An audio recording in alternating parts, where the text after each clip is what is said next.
Sometimes I get really bummed out when the news is like all Joe Biden and all hard policy stuff and SCOTUS. I'm like, where's that matrix? We talked about the matrix and we talk about some cultural stuff, but I'm sorry, my friends. Here we go.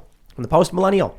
Biden begs press and social media to censor misinformation and disinformation from platforms. Quote, I make a special appeal to social media companies and media outlets, he said. Please deal with the misinformation and disinformation that's on your shows. It has to stop.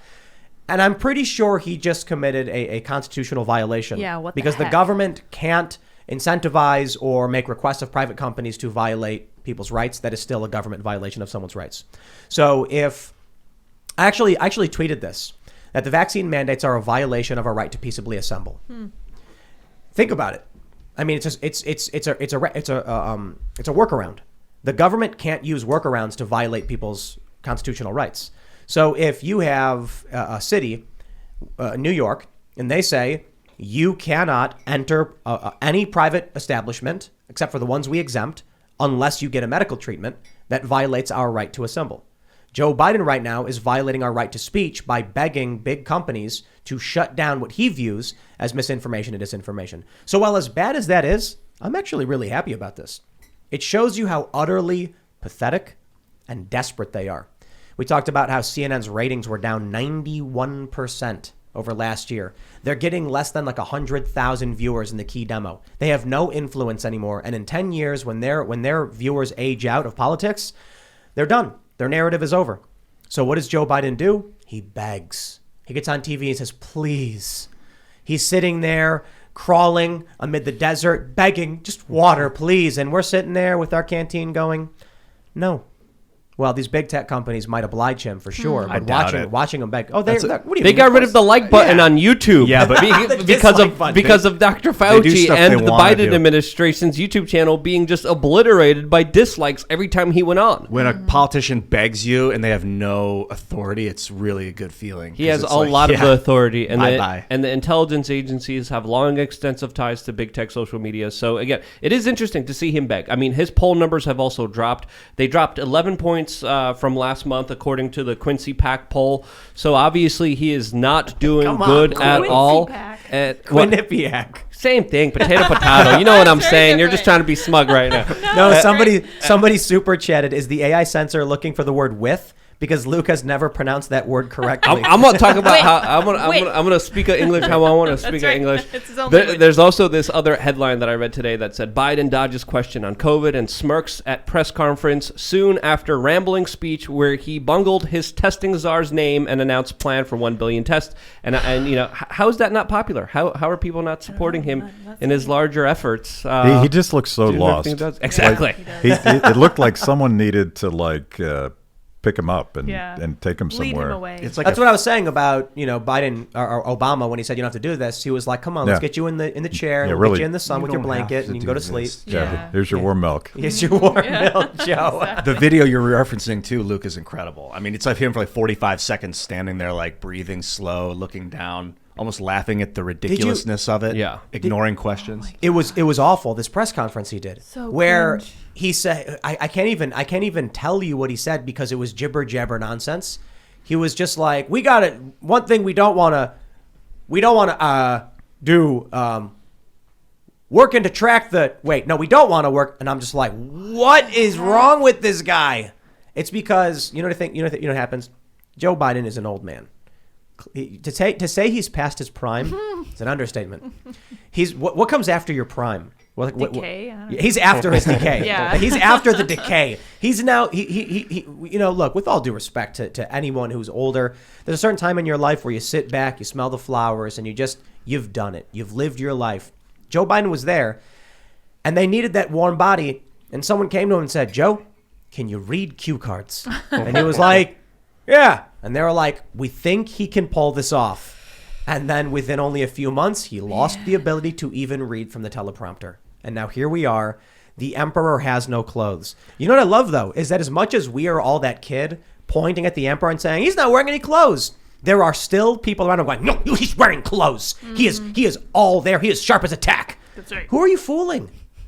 Quinnipiac has his approval rating at 33%. Incredible. 1/3 of this country genuinely thinks that Joe Biden is competent. Wow. That's high. Scary. That's high. Yeah, that is really high. Well, those are the true believers that are not going to admit that they made a horrible mistake by voting for the guy. But it's sort of this it's like a religious fervor that people have for their guy, and in this case Biden, and they'll watch that same press conference and say, I think he did pretty good. He made it. And so it's what do you do to convince that third? Nothing. But well, maybe he doesn't need the third. He needs the people, the swing voters that are going to decide whether or not he matters. He's got them. Yeah, independents have swung for the Republicans at this point, or away from Democrats. I was looking at one study that tracked the party switching from 2016 to 2020. Independent has become the smallest faction because they're mostly polarizing, but about 2-1 they go to Republicans. So maybe it's a little bit too generous. Actually, it's a bit more independent voters are becoming Republican, but a large amount of Democrats are becoming Republican as well. Even their best in the party, like Tulsi Gabbard and Andrew Yang. I believe Andrew Yang left the party too, didn't he? He did. He started the Forward Party. Yeah, they both left the Democratic too. That's just a junk party now. There's no room for those guys in the party. Yeah, right. They're pushed out. So, are you familiar with Kim Iverson? Yeah. She's great. Mm-hmm. She tweeted that she was going to be, she's center left. She's fairly progressive. We've had her on the show, and she's very much left of me, and I'm fairly moderate. She tweeted she was voting straight Republican. And when I saw that tweet, it was on the 8th, I was surprised because I was like, I haven't even committed anything like that, and I hate the Democratic Party.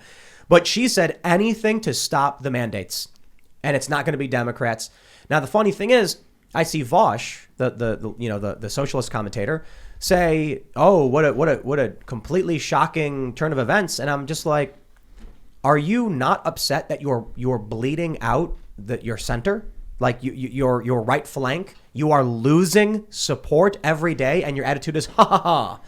I really think that COVID authoritarianism and lockdowns and vaccine mandates, these are the only issue that matters, and all the blue checks and the media have ignored for so long this boiling up, bottom up culture of people that are just pissed off and they feel violated. Maybe they lost their jobs, or maybe they just had personal medical reasons for not being forced to mandate this vaccine. I think that's who's going to show up, and I think it's the beginning of a new political realignment that I've hoped to see for a very long time. Authoritarians, you've said this 1,000 times, authoritarians versus people that just want to be free to live their lives. Yeah. And that's why I think we do see some Republicans join the Democratic Party. Those are the authoritarians. Yeah. The Lincoln Project types, they just want to be rich. They want to be in control, and they think you're stupid. Michael Bloomberg, is he really a Democrat? I mean, he's bounced back and forth, and he's the guy who thinks you shouldn't be allowed to buy soda because you're too fat. And I'll tell you this. Sure, I think people who are overweight should probably lose weight, but I'm not going to tell you can't have a soda. You know, I can't track your whole life. It's insane to me. And so what ends up happening is I might, on policy issues, be a little bit more collectivist than your average conservative. But on issues of freedom and liberty, I'm like, well, if we can't vote for it, we can't agree, I'm not going to force anyone to do it. And the Democratic Party and the left, the establishment left, has overwhelmingly become shut up and do as you're told and adhere to the cult and the collective. So they're losing people.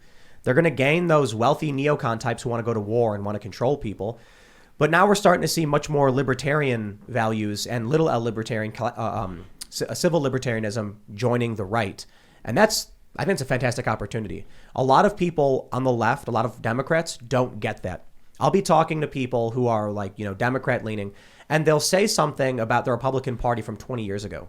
They'll be like, yeah, well, the Republicans are the ones who did this with Afghanistan and Iraq. And I was like, yeah, I agree. That was really, really bad. I would never vote for those guys. But Rand Paul, I don't know. He's against all that stuff. I liked Bernie Sanders, but he sold out to the machine. So now that we're seeing more people like Thomas Massey and, Rand Paul, I'm getting happier with the Republican Party. Donald Trump trying to get our troops out of the Middle East. I'll take it. I'll take it, man. You saw Bill Kristol leave the Republican. He was basically one of the architects of the Iraq, all the war in the Middle East, and then he left and joined the Democratic Party. And the Lincoln Project. I don't know much about them. it was really funny. They're like, the Republican Party is the party of Lincoln, and Donald Trump has besmirched our name, so we're going to take the party back. And then, after 2020, they're like, and now that we're still trying to make money, we're going to go after Republicans anyway. And everyone's like, aren't you the party of Lincoln? And they're like, When it was when the dust and children, they went after children too. That's another story.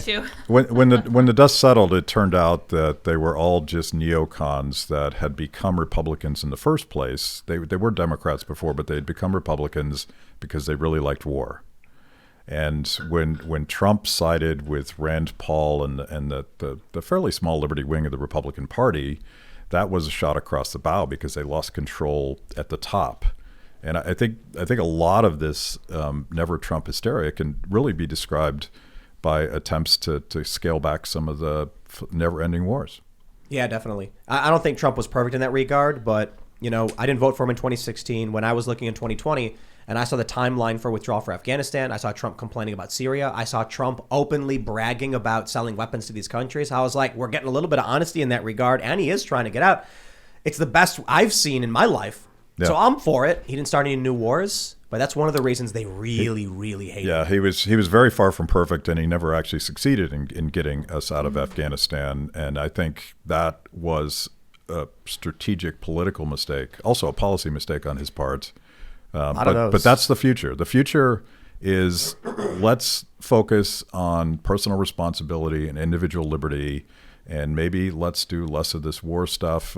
Every war that the government declares, and it's not just the war on terrorism, the war on COVID has been the same damn thing in terms of enriching the corporate interests that collude with government to do all this stuff against the rest of us. And the military industrial complex, there's a COVID industrial complex. And man, $6 trillion buys a lot of interests. Yeah, just like the war on drugs, the war on COVID, the war on terrorism, breeds more drugs, COVID, and terrorism, as, of course, there's profit incentives built within the government and the larger institutions that corrupt them that, of course, profit highly off of those problems being made worse as they're being sold to you as they're going to be the solutions to them when they're not. Thanks for checking out this segment from the Timcast IRL podcast. If you want to watch live, you can check out this channel Monday through Friday at 8 p.m.